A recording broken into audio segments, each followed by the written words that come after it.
In April of 1999, one of Canada's leading dental researchers began calling for an end to water fluoridation. That researcher was Dr. Hardy Lineback, president of the Canadian Association of Dental Research and head of preventive dentistry at the University of Toronto.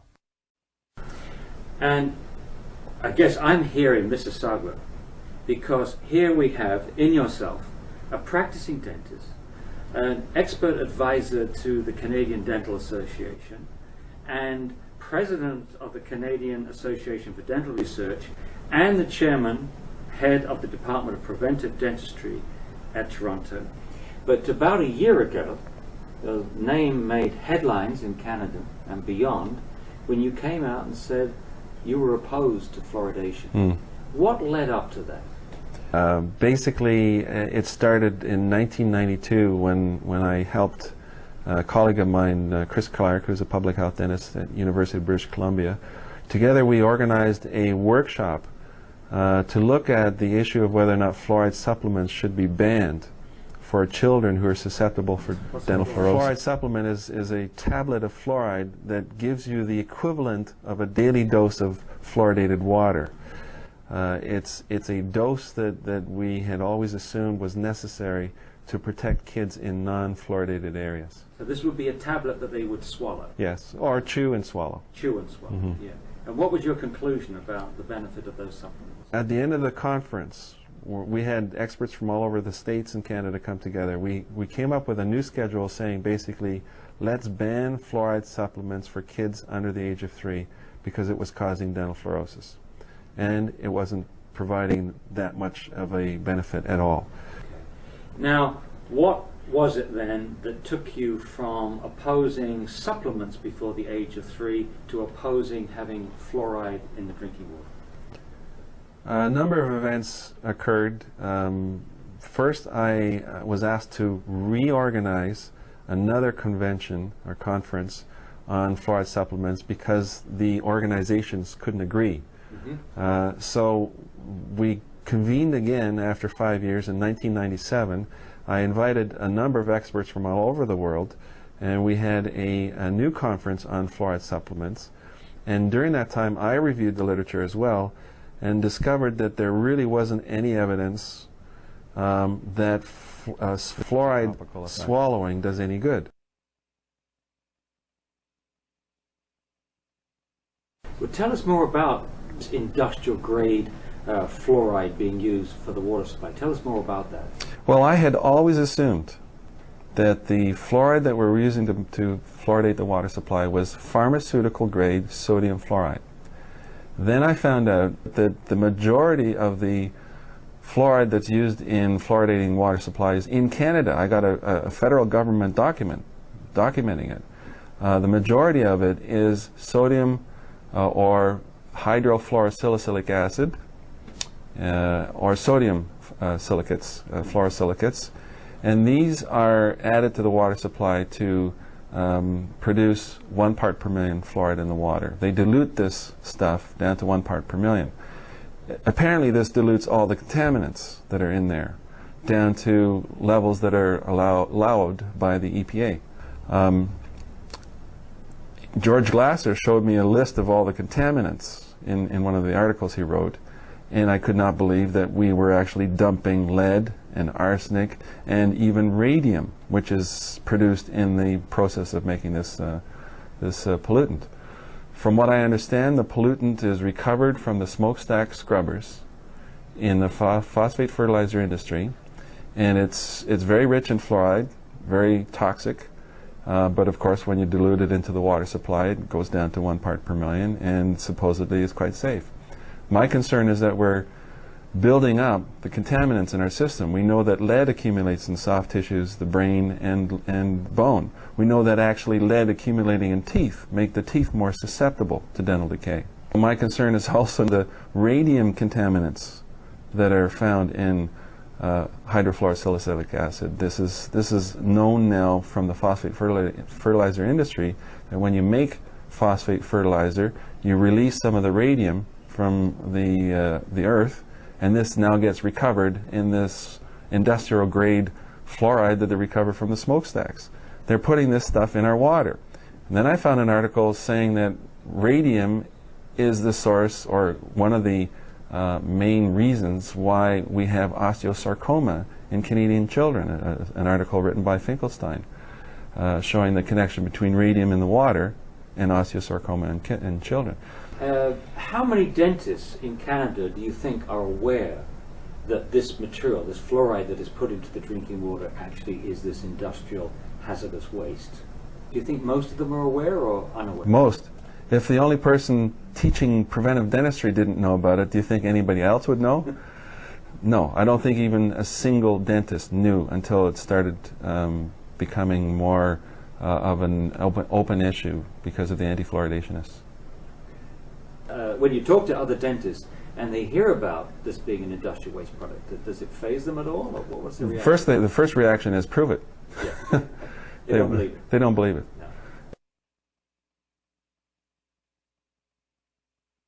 No. What is dental fluorosis and what causes it?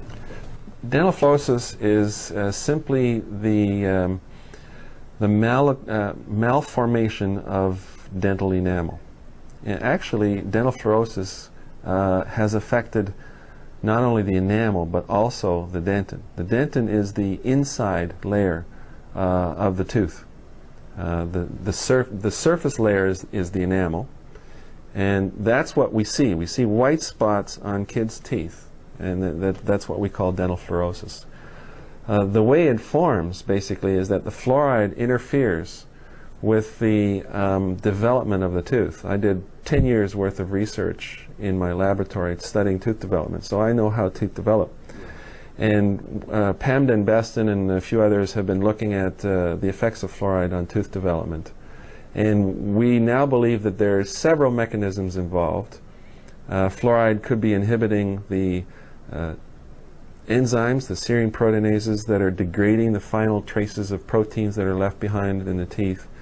The proteins, if they're left behind on the surface of the enamel, will take up space, and it won't allow the crystals to grow to this beautiful, shiny luster that you see normal enamel presents itself. You see these white spots or splotches or lines.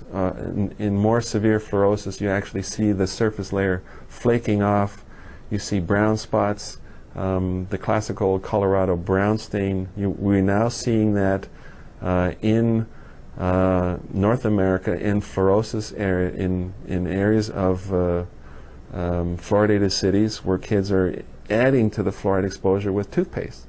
We're actually getting brown stain, the Colorado brown stain, in healthy kids.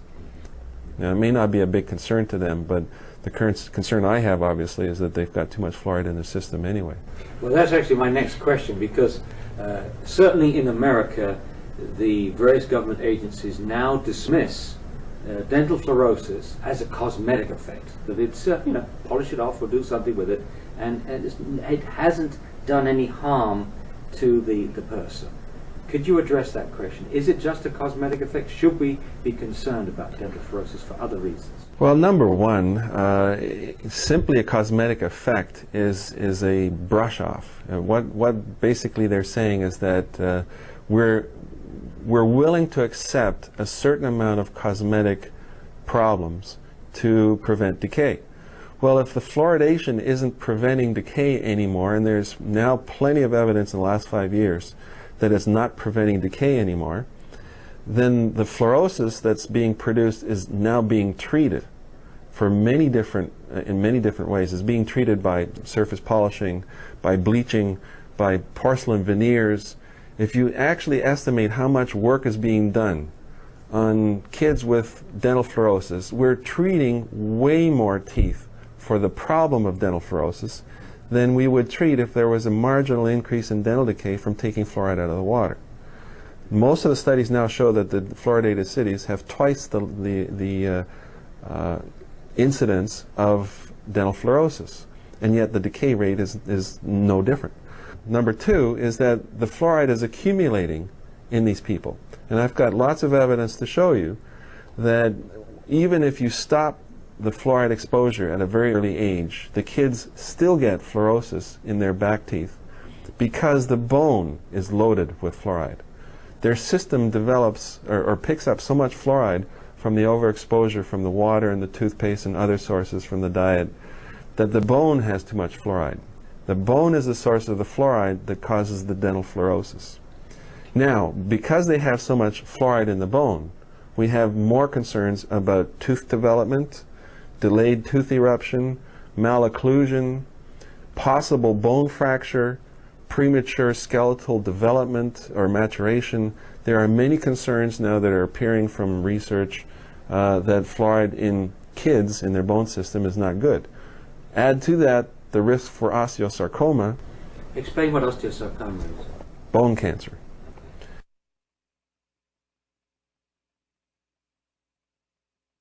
Now, I have a serious concern about bone cancer. We're starting to see some publications now that links fluoridated cities with bone cancer.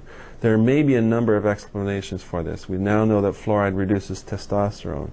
There may be a connection between this lowering of testosterone and osteosarcoma in young males. I have a concern because nobody has yet measured the amount of fluoride that the bone cells are exposed to when they're turning bone over. If kids have higher fluoride levels in their bone and their bone cells are exposed to those higher fluoride levels, we know from in vitro studies in test tubes and in culture, that fluoride at higher concentrations are cytotoxic, that they cause damage, they can cause cancer, they can cause, these higher levels can cause all kinds of damage to the cell. So these bone cells are being exposed to likely higher levels than normal.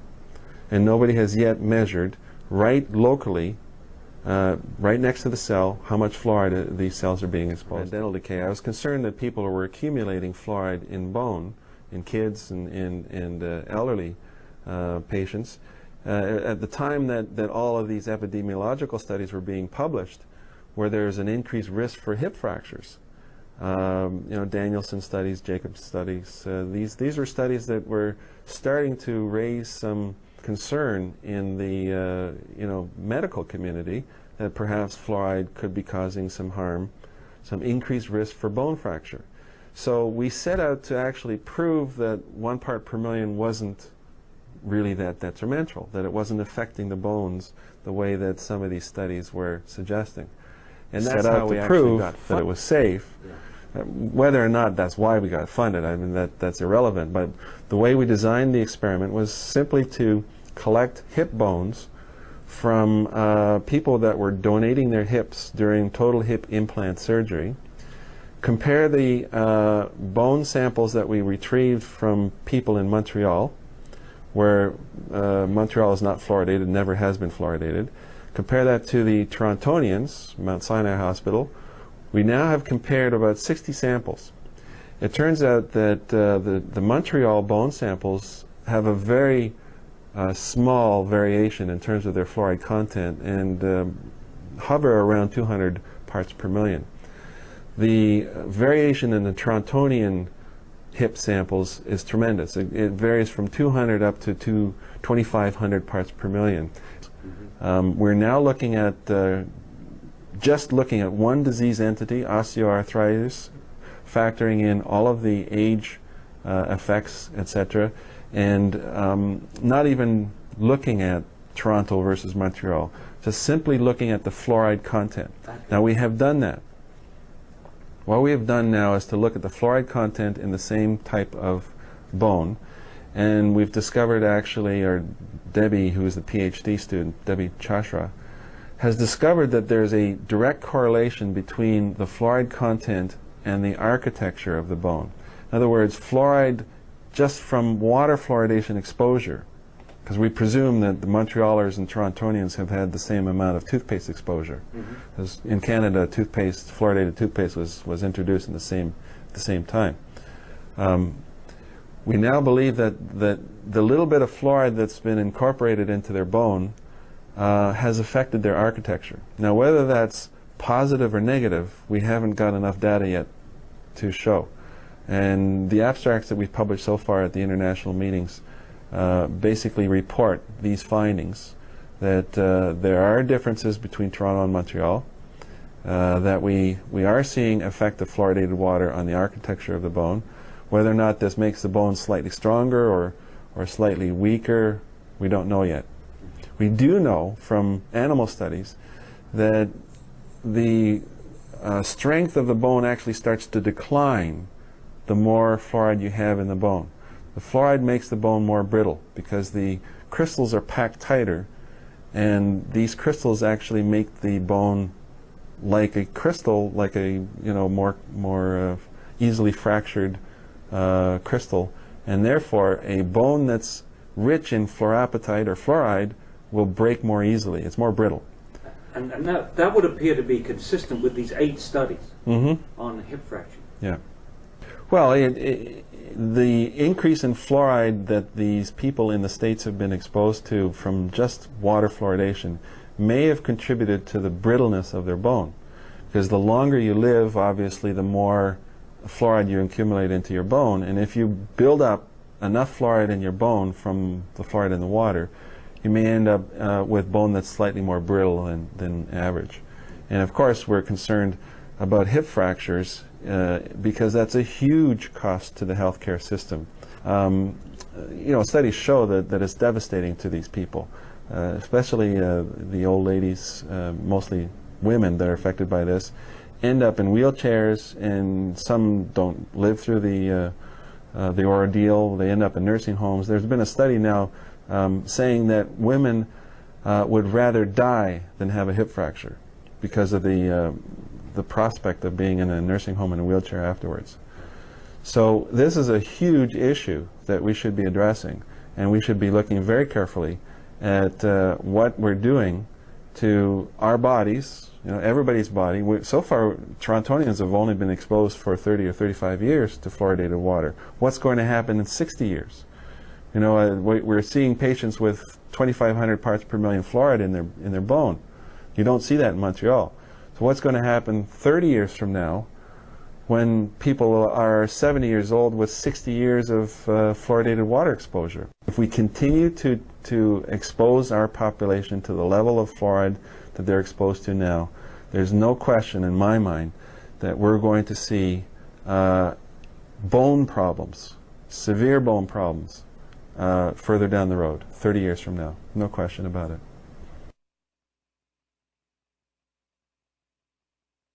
What about this notion of things around the bone? I guess arthritis, the joints. What is this concern? Could fluoride be interfering with the materials around the bone? It's well known in the endemic fluorosis areas that the first sign of skeletal fluorosis is aching joints. Fluoride deposits actually in the joints, in the soft parts of the joints, the tendons and the cartilage. And that fluoride deposition results in real achy joints. Nobody, to my knowledge, has yet looked carefully at fluoridated cities or fluoridated populations and looked at the symptoms of arthritis to determine whether or not fluoride is contributing to this endemic or possibly epidemic of arthritis that we have in North America.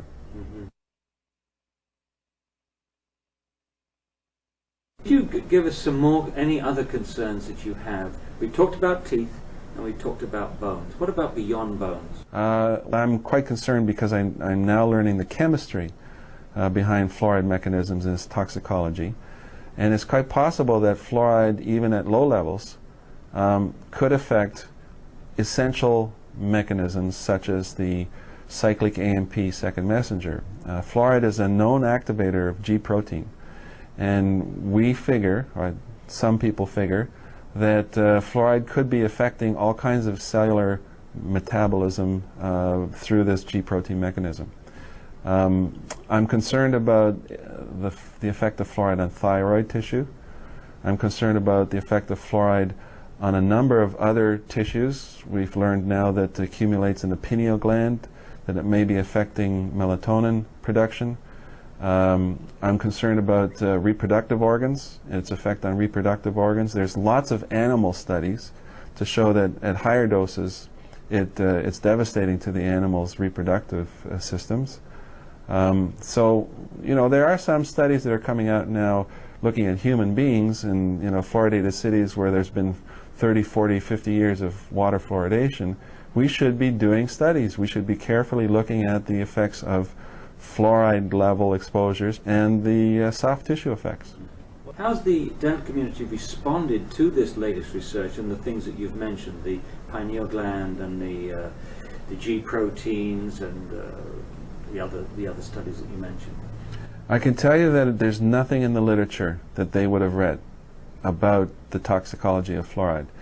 The journal Fluoride is not even in our dental library. I've now made sure, thanks to the generosity of the International Society for Fluoride Research, they're going to send us the journal back issues to put in our library.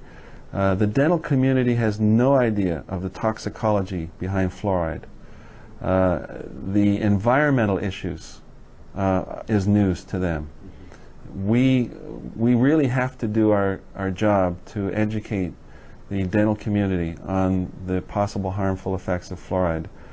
But we often get either dentists or representatives of the American Dental Association going in front of the public saying there is no debate, there is no scientific debate, there is no evidence of any harmful effects. Where are these statements coming from? It's based on years and years of circular arguments. You know, when 30 years ago they decided to do reviews of the safety of fluoride, they didn't do the research, they didn't look for the harmful effects, therefore they didn't exist. The harmful effects that didn't exist. It's a circular argument. So they're ignoring more recent data that's coming up now with evidence that it may be harmful in even smaller doses that we had assumed, and they keep coming back to the basic argument that it's safe because we don't see any evidence of harm.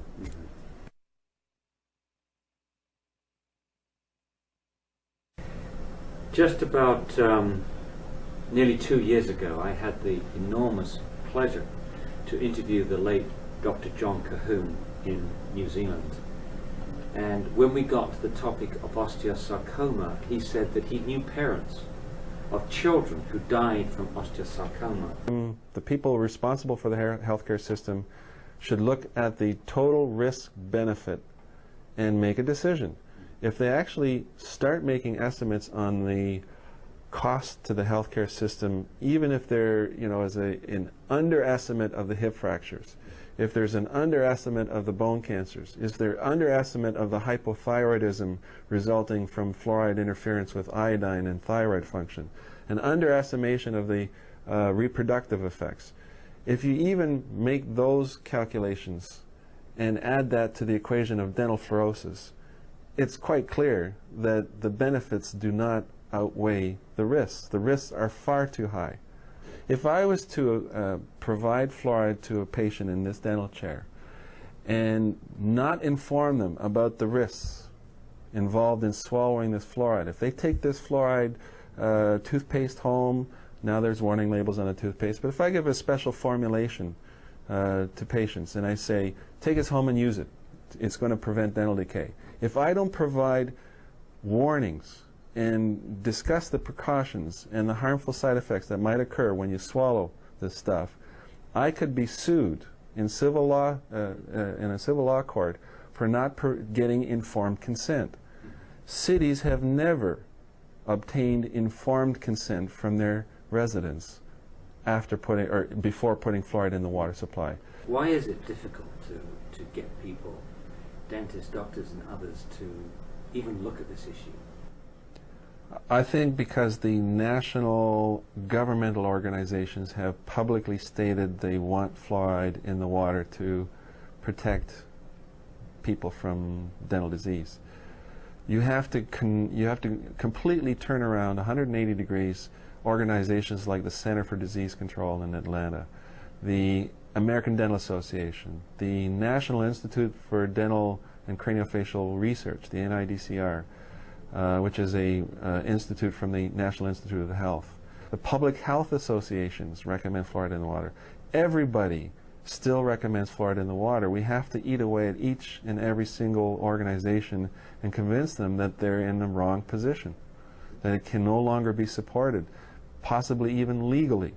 If there's enough evidence of damage, we may be in a situation to encourage people to speak out and use legal means to stop fluoridation. Because if they're being damaged without informed consent, without providing informed consent, they have a good legal basis to start a class action lawsuit. Now, I don't want to take that approach. I think education is probably the best approach. But unless they change their minds in the next few years based on the current evidence, I think it's time for litigation.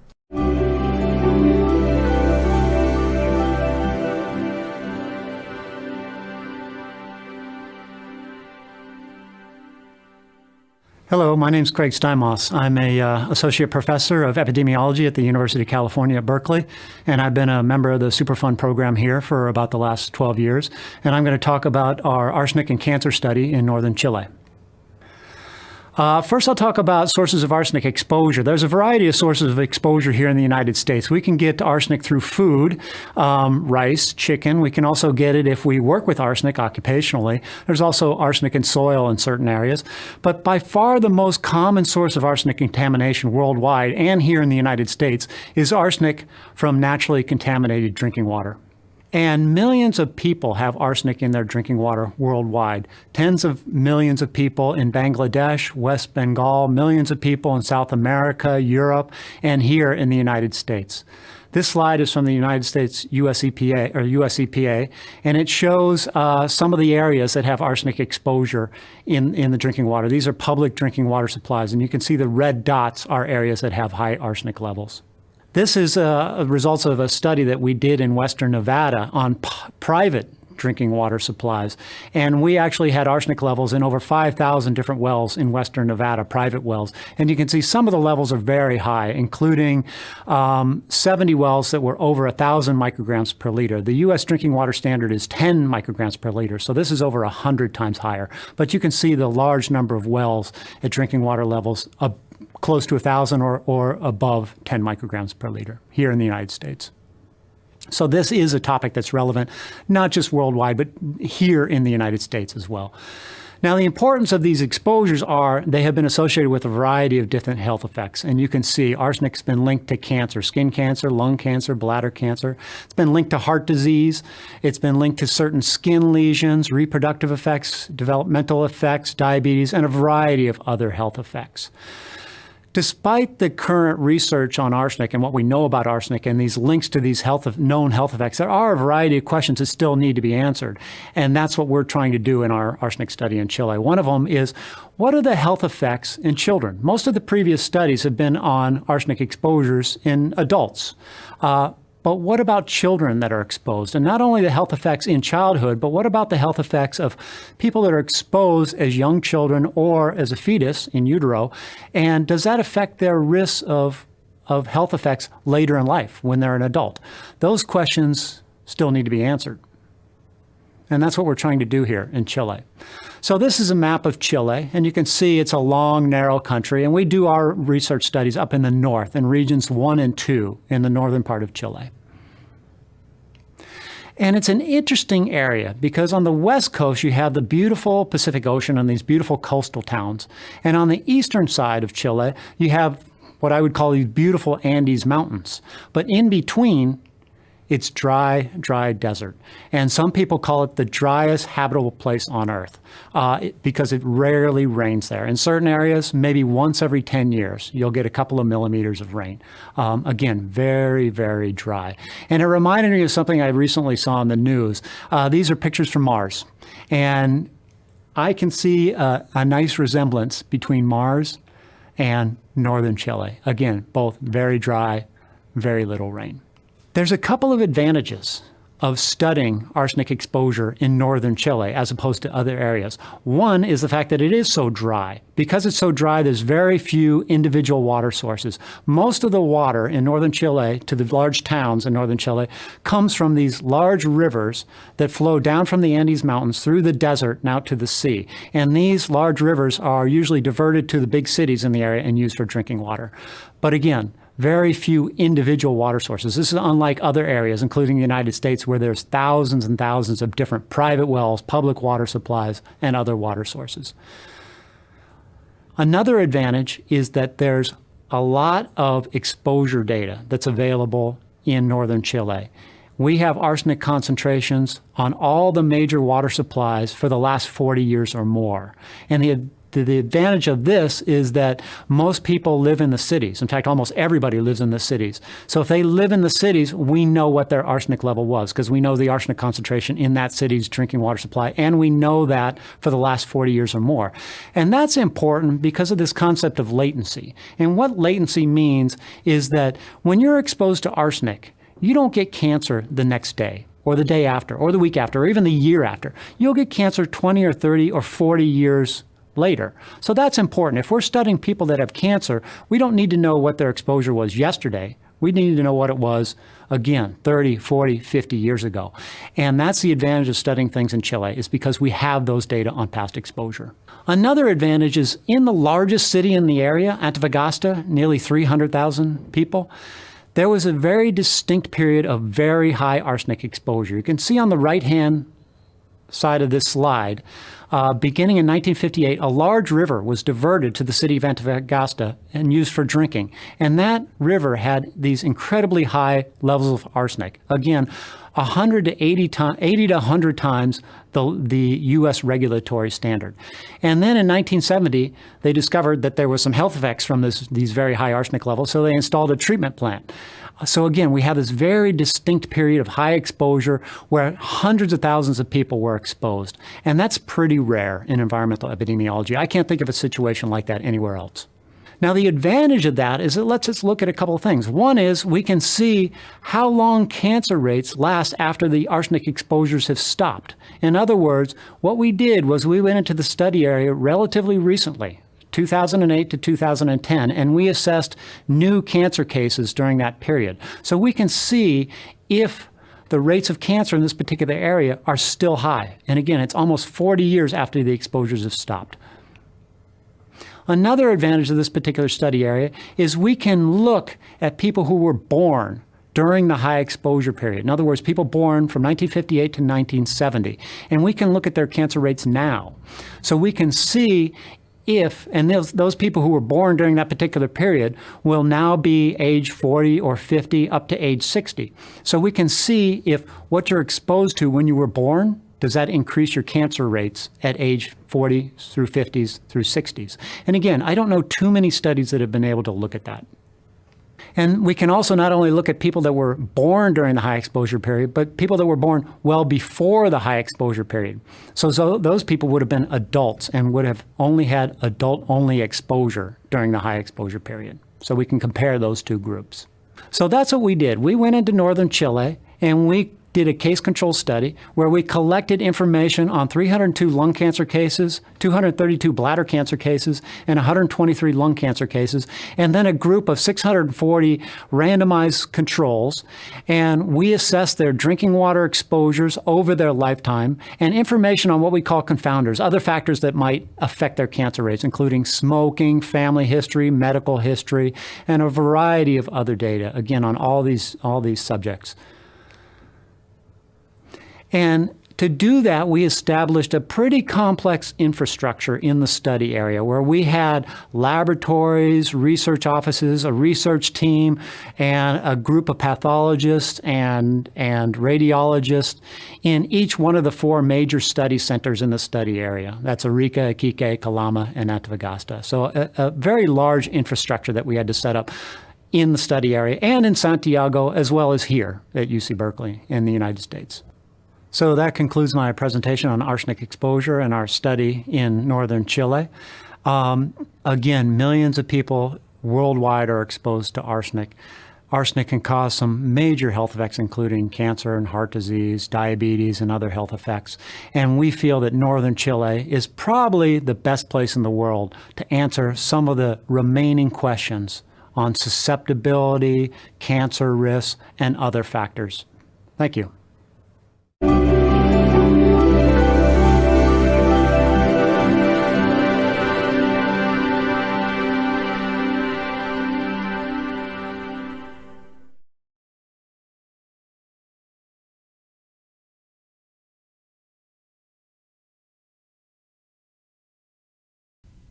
Arsenic is bad stuff, no argument. But most of the arsenic in the American diet comes not from rice. More than 3/4 comes from animal products. Beef, milk, pork, hot dogs, eggs, and chicken. Purdue is the most contaminated. 1 bucket of American fast food chicken may exceed the EPA safety limit for arsenic in a glass of drinking water by 2,000%. How did it get there? The poultry industry fed it to them. 2 million pounds of arsenic compounds are fed to chickens every year in the United States, and about 85 tons fed to pigs. Here's the list of arsenic-containing feed additives approved by the FDA. But why would the poultry industry do that? Why do we feed millions of pounds of arsenic compounds to chickens every year? Here's one of the chemical company ads. Livestock and profits growing healthy together. It's approved by the FDA to increase the rate of weight gain. When you cram tens of thousands of birds into filthy football field-sized sheds to lie beak to beak in their own waste, they become so heavily infested with internal parasites that adding arsenic to the feed to poison the bugs can result in a dramatic increase in growth rates. It's also approved for use to improve pigmentation. Arsenic can give the carcass a pinkish tinge, which consumers prefer. So the industry gets more profit, the consumers get more pink. What's the downside? Landmark review in the Annals of the New York Academy of Sciences last year out of Johns Hopkins School of Public Health. What are the public health consequences of extra dietary arsenic? Extra cancer risk, heart disease, diabetes, neuropathy, and neurocognitive deficits in children. Not something to crow about.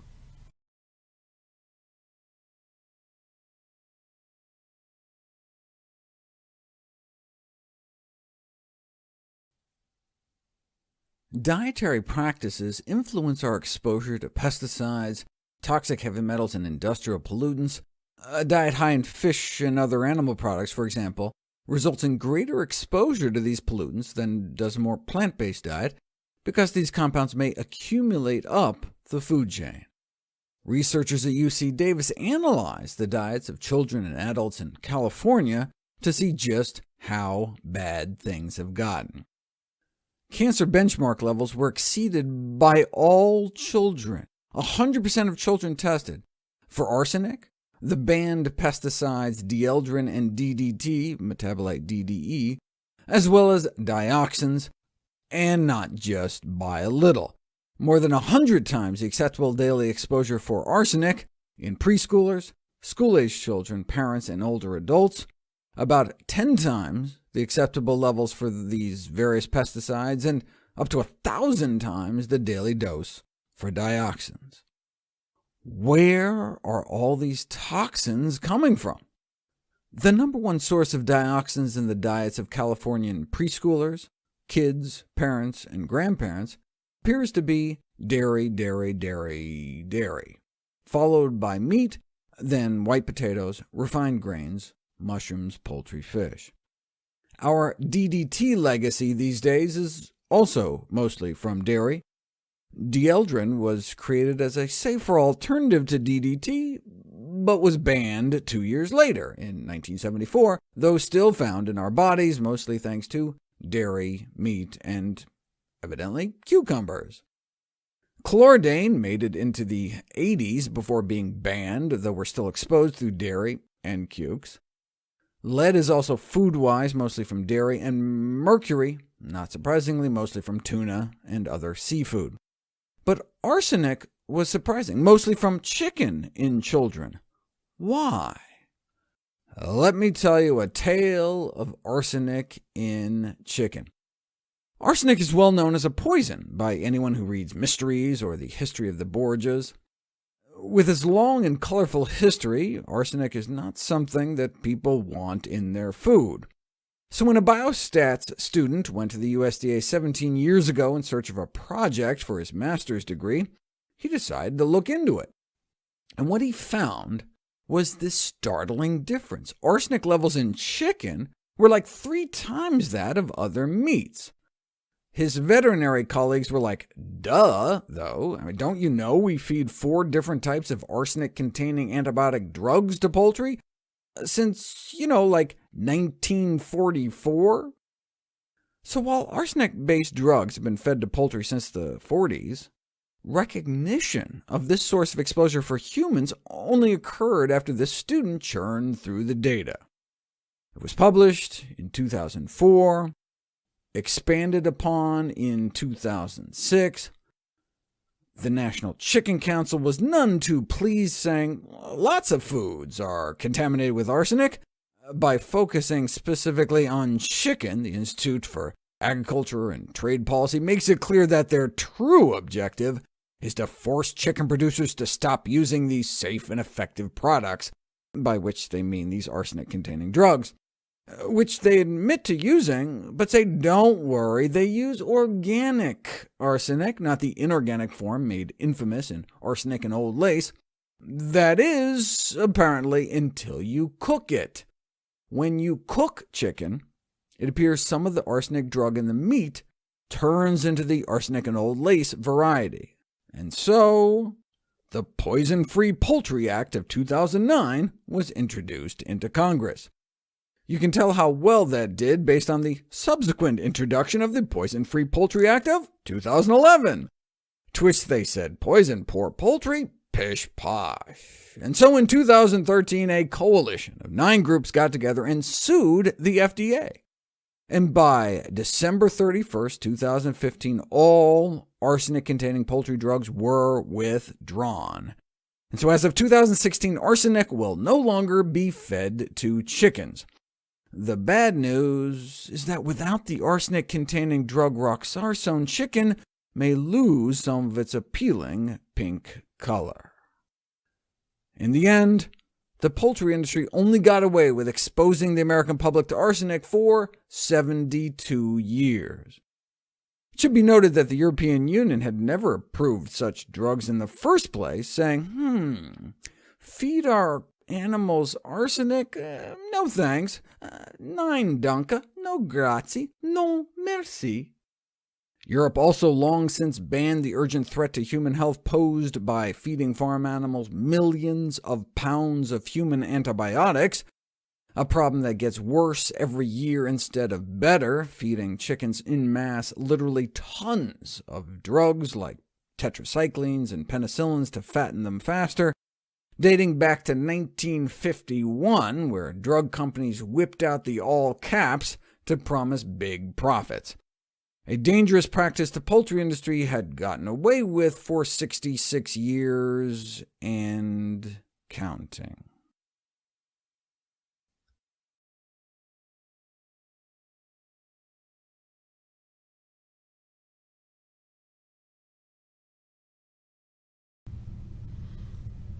In 2013, Maryland became the first state to ban the feeding of an arsenic-containing drug to chickens, used to control all the parasites and give their meat an appealing pink color.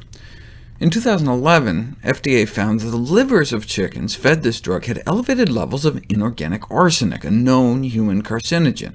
In response, the drug's manufacturer, Pfizer, voluntarily pulled the drug off the U.S. market, although it's still sold overseas, including in places that continue to export chicken back to us. And a similar arsenic-containing drug for use in poultry is still available in the United States. But at least the ban kept Maryland farmers from using stockpiles of the drug. How much arsenic gets into the actual meat, though, not just the internal organs, we didn't know until recently.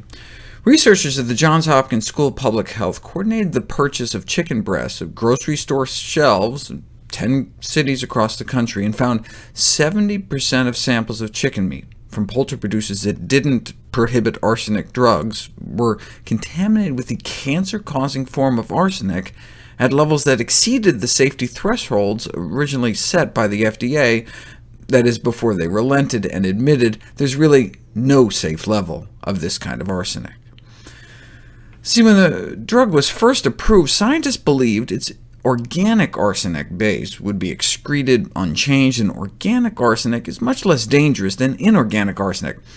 But guess what appears to convert the drug into the carcinogenic form? Cooking. When chicken meat is cooked, levels of the arsenic-containing drug go down, and levels of carcinogenic arsenic go up, suggesting that the drug may degrade into the cancer-causing inorganic arsenic species during cooking. How much cancer are we talking about? If you estimate that about 3/4 of Americans eat chickens, then the arsenic in that chicken has potentially been causing more than 100 cases of cancer every year. They conclude that eliminating the use of arsenic-containing drugs in chicken and pig production could reduce the burden of arsenic-related diseases in the U.S. population. That's one of the ways arsenic gets into rice. When we feed arsenic to chickens to pig in their flesh, the resulting arsenic-bearing poultry manure is then introduced to the environment, the soil, the water, and then the rice can then suck it up from contaminated soil and be transferred to human beings that don't even eat chicken. We're talking massive environmental contamination from the poultry industry. Nearly 2 million pounds of arsenic has been poured into the environment every year by the chicken industry alone in the United States. And now we're even seeing arsenic in food sweetened with organic brown rice syrup, so there's all these knock-on effects. It reminds me of the arsenic and apple juice story. Although the U.S. made lead and arsenic-based pesticides illegal years ago, they still persist in the soil, so even organic products are not immune. Yes, there's arsenic deposits naturally found in the Earth's crust, and there's other industrial contamination and pesticide use, but arsenic-containing poultry drugs have been deliberately administered to animals intended for human consumption for 70 years. Consequently, exposures resulting from the use of these drugs are far more controllable than our exposures from environmental sources. And the good news is that thanks to a lawsuit from the Center for Food Safety and other consumer groups, 3 out of the 4 arsenic-containing drugs fed to poultry have been officially pulled from the market.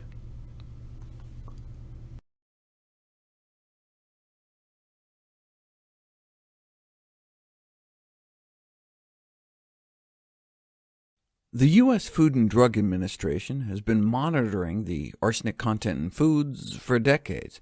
Yet despite the well-established science describing the health risks associated with arsenic exposure, no standards have been set limiting the amount of arsenic allowable in foods in the United States. In 2001, the EPA adopted a new stricter standard for arsenic in drinking water. In 2013, the FDA proposed a legal limit for apple juice, yet there are still no standards for arsenic in food, despite the fact that food sources are our main source of exposure. China has standards. As of 2014, China set a maximum threshold of 150 parts per billion, stricter than the World Health Organization limit of 200. In the U.S., a 200 limit wouldn't change the cancer risk much. Now, at 150, if we had China's safety limits, that would help reduce cancer risk up to 23%, or even 47% at a limit of 100, but that could seriously affect the rice industry. In other words, U.S. rice is so contaminated with arsenic, if you set a safety standard that really cut down on cancer risk, it would wipe out the U.S. rice market. But with no limits, what's the incentive for the rice industry to change its practices? Setting arsenic limits would not only directly protect consumers, but also encourage the industry to stop planting rice paddies on arsenic-contaminated land. But those cancer estimates are based on arsenic-contaminated water studies. Maybe the arsenic in rice somehow has a different effect? You don't know until you put it to the test. Yes, rice has lots of toxic arsenic that urine studies show we absorb into our body, But to date, there weren't any studies that demonstrated deleterious health impacts specifically of rice arsenic until this study. They figured, hey, arsenic causes bladder cancer, so let's just see what kind of DNA mutations the urine of rice eaters can have on human bladder cells growing in a petri dish. And indeed, they clearly demonstrated that those who eat lots of arsenic-contaminated rice every day can give rise to significant amounts of genetic damage, the kind that's associated with cancer. Yeah, but they used pretty contaminated rice. Only about 10% of the rice in certain parts of Asia might ever reach those levels, though a quarter in parts of Europe might, and over half in the US, making for considerable public health implications. So there remains little mystery surrounding the health risks associated with arsenic levels in rice. The remaining mystery is why long overdue standards for arsenic levels in rice have not been set in the United States. But that may be changing. Last year, the FDA proposed setting a limit on toxic arsenic at least in infant rice cereal. Infants and children under 4 average the highest rice intake, in part because they eat like 3 times the amount of food in relation to their body size, so there's an especially urgent need for regulatory limits on toxic arsenic in baby food. Pediatric nutrition authorities have recommended that when it comes to rice and rice-based products, arsenic intake should be as low as possible. And hey, how about as early as possible? Approximately 90% of pregnant women eat rice, which may end up having adverse health effects on the baby. You can estimate how much rice the mom ate while pregnant by analyzing arsenic levels in infant toenail clippings. Specifically, an increase of a quarter cup of rice per day was associated with about a 17% increase in infant toenail arsenic, indicating that rice arsenic can be passed along to the fetus. What might that arsenic do? A quarter cup of rice worth of arsenic has been associated with things like low birth weight, increased respiratory infections, and above that, a 5 to 6 point reduction in IQ. So based on the FDA's findings, it would be prudent for pregnant women to consume a variety of foods, including varied grains, which is all code for cut down on rice. Saying eat less of anything, after all, is bad for business. Then once the baby is weaning, what's a parent to do? To reduce arsenic risks, Consumer Reports recommends that babies average no more than a serving of infant rice cereal a day, relying on other grains instead, which are much less contaminated. As the American Academy of Pediatrics has emphasized, there is no demonstrated benefit of rice cereal over other grains, such as oats and barley, all of which have lower arsenic levels than rice cereal. Reducing consumption of infant rice cereal to just 2 servings per week could have an even more dramatic effect on reducing risk. The proposed limit on toxic arsenic in infant rice cereals would end up removing about half off the shelves. The FDA recently analyzed more than 500 infant and toddler foods, and the highest levels of toxic arsenic were found in organic brown rice cereals and toddler puffs. Based on the wording, though I can't confirm it, they appear to be this brand. Not so happy baby if they suffer brain damage or grow up to get cancer. A single serving could expose infants to twice the tolerable arsenic intake set by the EPA for water. I contacted the Happy Baby company and was told that they were not able to provide any comments on the FDA's results. Eliminating all rice and rice products from the diets of infants and small children up to 6 years old could reduce the lifetime cancer risk. 6% lower chance of developing lung or bladder cancer later in life if infants stopped. 23% lower chance if young kids stopped. But switching to other grains is a move described as drastic and dramatic, creating a huge crisis for the rice industry, presumably, and therefore evidently not feasible at all.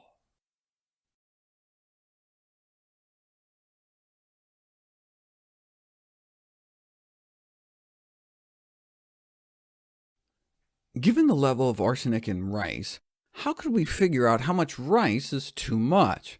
There are no U.S. standards for arsenic in rice, even though that's our main source of exposure. But look, there's limits on arsenic in apple juice and tap water, and so to calculate those, they must have sat down and figured out how much arsenic a day was too much, too risky, and then figured people drink, 4 to 8 cups of water a day, and set the limit that way, right? OK, well, can't we just use their how much arsenic a day is too much number, and based on the average arsenic content in rice, figure out how much rice a day is too much rice? Well, the allowable level established by the FDA for arsenic in bottled water, for example, is 10 parts per billion, assuming people might drink a liter a day. OK, so based on that 10-a-day limit, how much rice is that? Well, each 1 gram increase in rice intake was associated with a 1% increase in total arsenic in the urine, such that eating a little over a half a cup of cooked rice could be comparable to drinking a liter of that maximally contaminated water. Well, if you can eat a half cup a day, why does Consumer Reports suggest just a few servings a week? You could eat nearly a serving every day and still stay within the daily arsenic limit set for drinking water.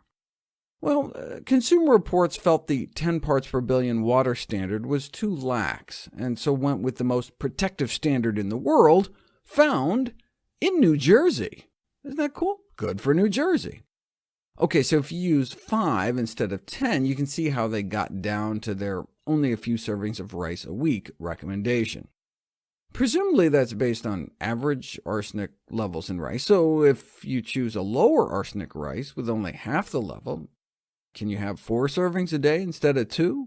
And if you boil rice like pasta, doesn't that cut levels in half too? So then you're up to like 8 servings a week.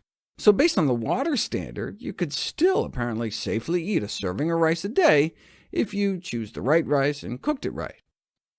And I would assume the water limit is ultra-conservative, right? I mean, since people are expected to drink water every day of their lives, whereas most people don't eat rice every day, 7 days a week.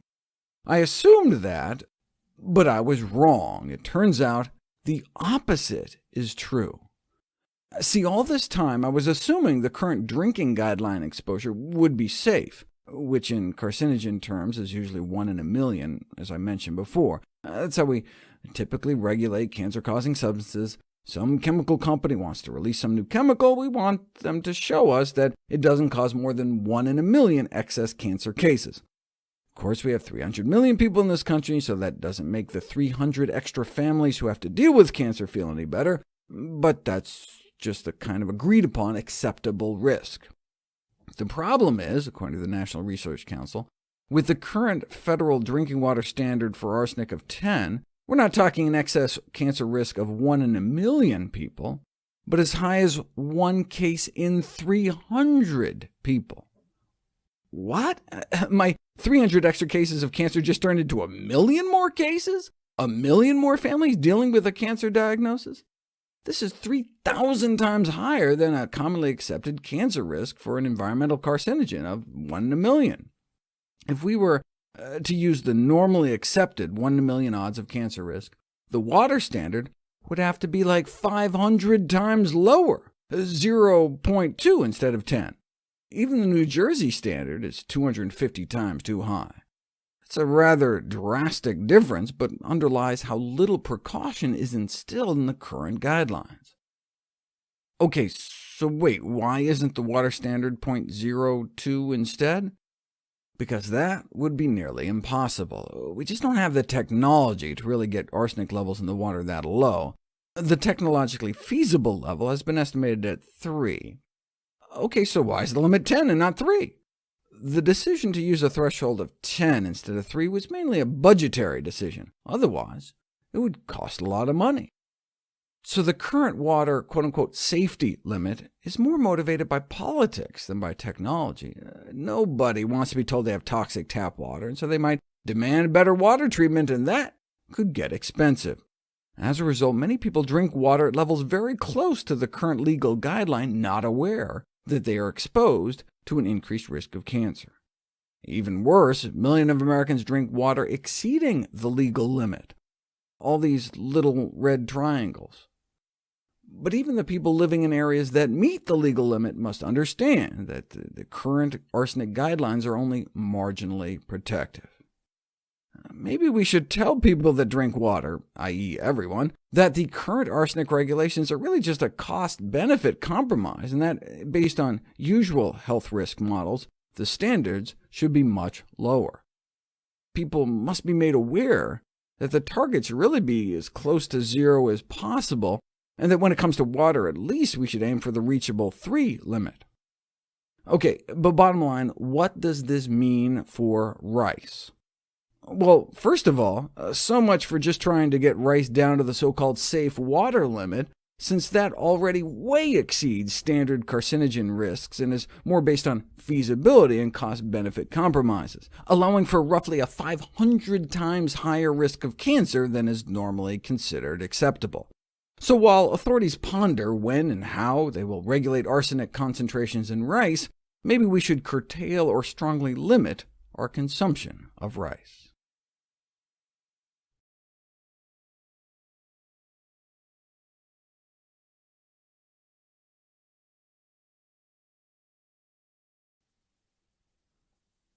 When arsenic-containing drugs are fed to chickens, not only does it grow out into their feathers, which can then be fed back to them as a slaughterhouse byproduct, the arsenic can get into their tissues and then into our tissues, explaining why national studies found that those who eat more poultry have tended to have more arsenic flowing through their bodies.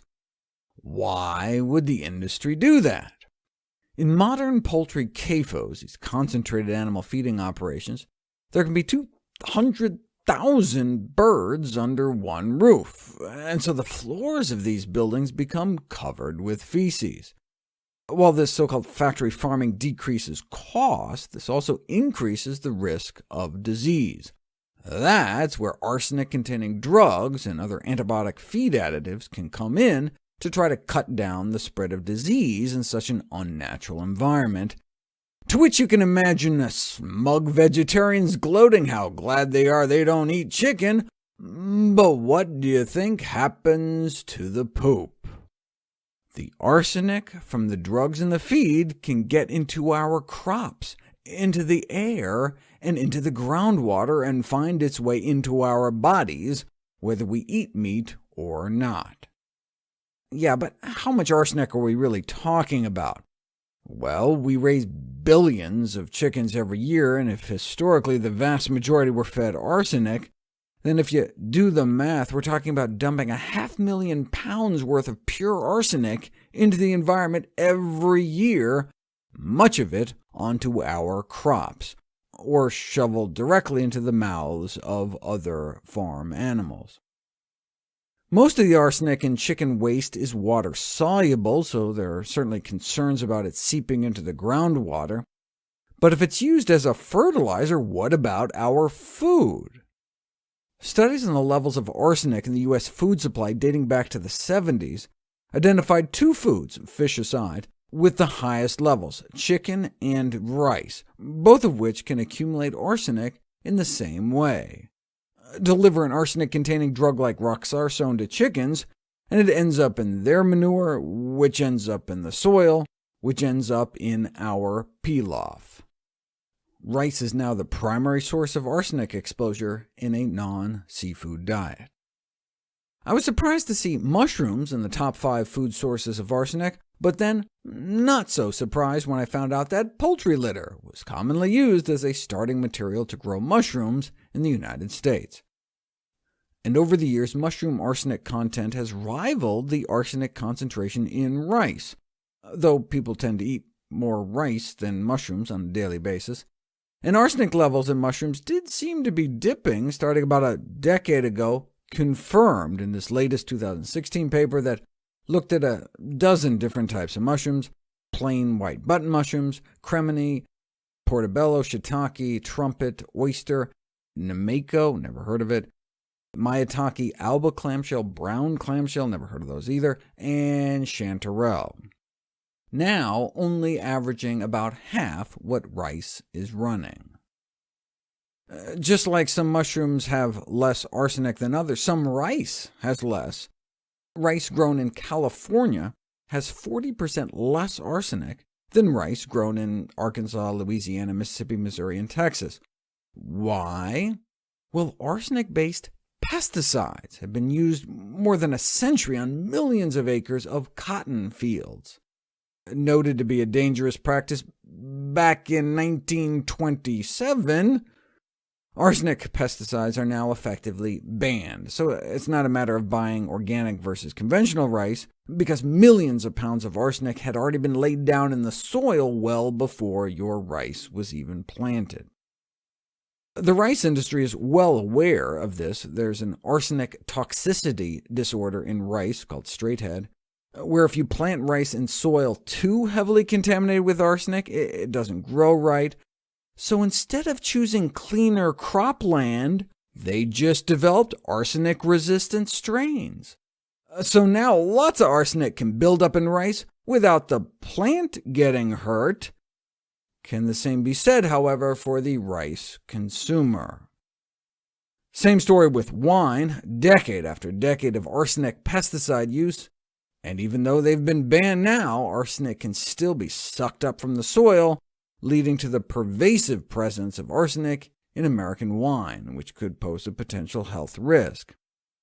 Curiously, they sum up by saying chronic arsenic exposure is known to lower IQ in children, but if kids are drinking that much wine, arsenic toxicity is probably the least of their worries.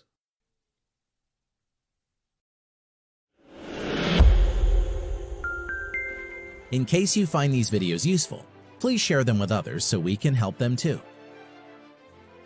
Subscribe and hit the bell icon for more videos and updates.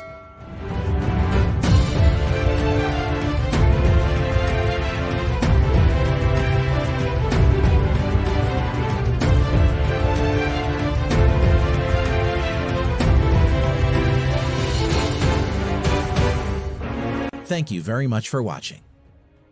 See you next time. Peace.